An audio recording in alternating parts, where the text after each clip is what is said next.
Y aura-t-il un nouveau procès Laurent Gbagbo, Charles Blé Goudé, ou est-ce que l'ancien président ivoirien et son ministre de la Jeunesse seront définitivement libres? Là est tout l'enjeu de ces 3 derniers jours d'audience à la CPI. Depuis La Haye, Stéphanie Mopa nous en dit plus.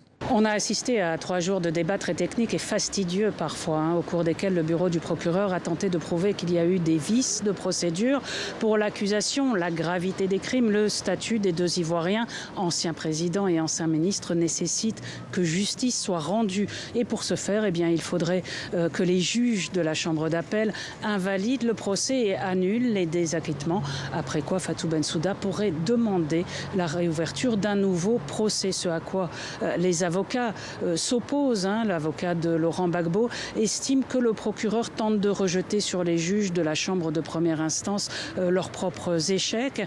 Il rappelle que le procureur a eu 3 ans pour présenter son dossier et enfin il souligne que le procureur reproche des vices de procédure sur la forme mais qu'il ne s'en prend pas sur le fond à la responsabilité de Laurent Gbagbo.